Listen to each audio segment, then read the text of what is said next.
Okay, today's appreciation watch is the first watch I bought to commemorate an event. Did not buy it at that event or travel in this case. I bought it after the fact as a bit of a commemorative, also something that was tied to what I did. And what this is a Raketa, which is a Russian watch company, USSR, Soviet Union, pre Russia, with an incredibly long history from the 1700s, origins as a precious metals production that eventually became a watch company, um, then became a renamed watch company after Yuri Gagarin, I'm sure I'm not saying that correctly, went to space wearing this watch. So the original name was Pobeda. I'm sure I'm not saying that right either, but Pobeda, which meant victory in Russian. I'm sure that's a god awful translation of that word. Probably not even close, but at this point, that's what I learned about this watch. And then that watch name was changed by the president at the time, or the ruler at the time, I should say, dictator, whatever, of Russia, and said, in honor of this watch going to space, we're going to rename the company Rocket or Raketa. So it's since been Raketa. It still exists today as Raketa, and they make their own in-house movements, automatic movements. Now, this is not an automatic. This is a caliber 262.3H, which is an in-house movement for Raketa at the time. But what this is a Soviet Antarctic Expedition watch, which is actually what it says right here on the dial. This is not a production watch you could buy. This was an actual exploration watch. So why did I get it? Well, January of this year, my wife and I went with a group of 8 other people, family and friends of family, that we went to Antarctica, did an expedition cruise, and we were lucky enough, and the weather was good enough, that we were able to cross the Arctic Circle and come up from there. So we made landfall twice.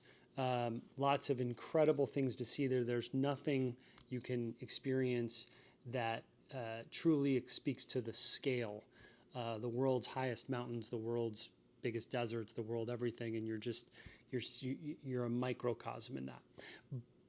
But the sun also did not go down, save for maybe 2 hours, I believe, 2 or 3 hours at the time we were there, and hopefully that wasn't too loud.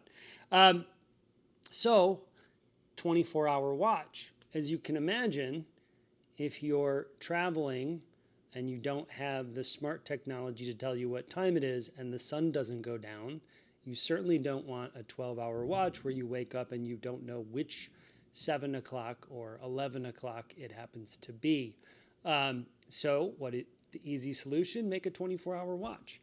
There are a lot of very storied brands that have claims to American expeditions and European expeditions and even Japanese expeditions to, I believe, Chinese, but to Antarctica. This is Russian. And in my learning about watches, this was a very special experience because I didn't know anything about the gray market. So this is my first gray market purchase through Chrono 24.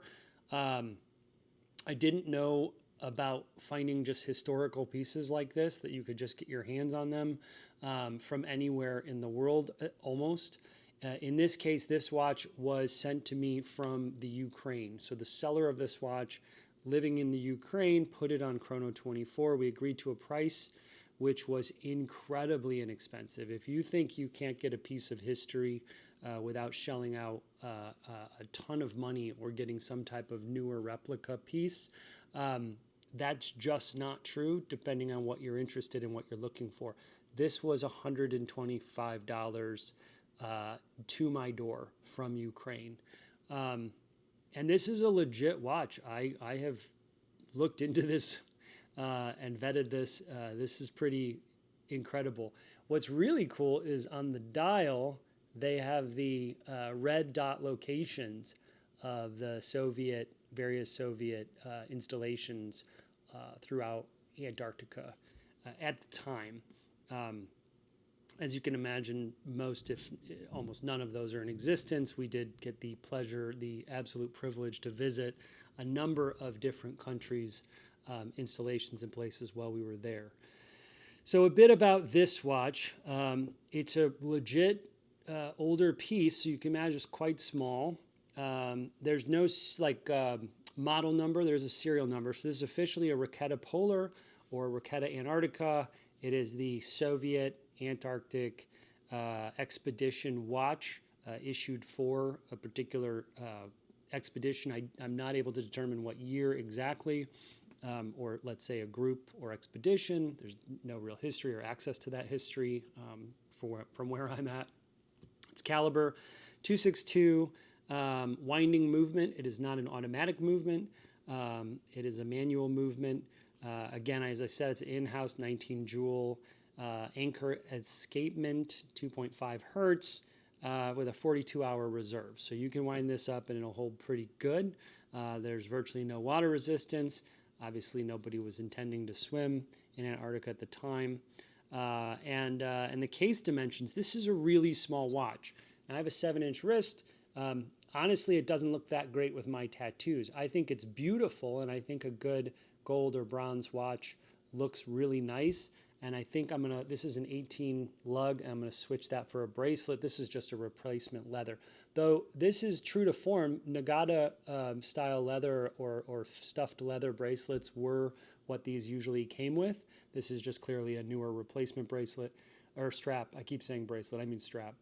So the leather Nagata style strap is true to what this would have been produced with in brown or black. But I think if I can get this situated on a nice bracelet, whether that's a bronze bracelet or a color bracelet, or just a less polished bracelet that matches kind of the older look to this, then I think that will sit nicely for me as it is a piece of jewelry. I think that I'll get more wear out of it then. But it's 33 millimeters, which is incredibly small, 35 with the crown, and it wears really, really small. And it's 10 millimeters thick, or 10.3 millimeters thick. So it's also quite thin on the wrist, lays flat on the wrist. It's a beautiful lay for a small watch. I think this thing is gorgeous. Doesn't suit me yet, but I think I'm going to go ahead and switch it for a bracelet and see. The crystal's called organic. Raketa calls this organic. Basically, that just means acrylic, so easy to scratch but easy to polish. And the weight is 40 grams. So incredibly light. You won't remember it's on your wrist. It's certainly not going to be in the way or snag on anything. So that's it. I'm gonna drop it there. What I'll say is what this taught me, and why I really love looking at this watch, even though I don't wear it that much. It taught me that your watch can have history. Your watch can be a part of history. You can have a watch that's a part of history and tied to things you did or you care about or you truly experienced with other people. And you don't have to immediately buy a watch in that moment or spend a bunch of money. This was such a good learning experience for me. And I highly recommend any of you who are maybe not appreciating the watches you have, or thinking about tying purchases of watches to events, to consider, is there a watch in existence? Is there a history watch? Is there something that would bring you joy and memories, whether it's in your watch box or on your wrist, that is tied to what you experienced, and where can you find that? I assume there's a lot of places. Chrono24 did me super solid on this. So I'd highly recommend considering that as a way to acquire watches at a low cost that you can truly appreciate. So I hope you're appreciating your watches. I'm going to continue appreciating mine. I'm going to go find a strap bracelet for this one that I like a bit more than this brown, but I'm going to keep truly loving and appreciating this watch. Have a good one.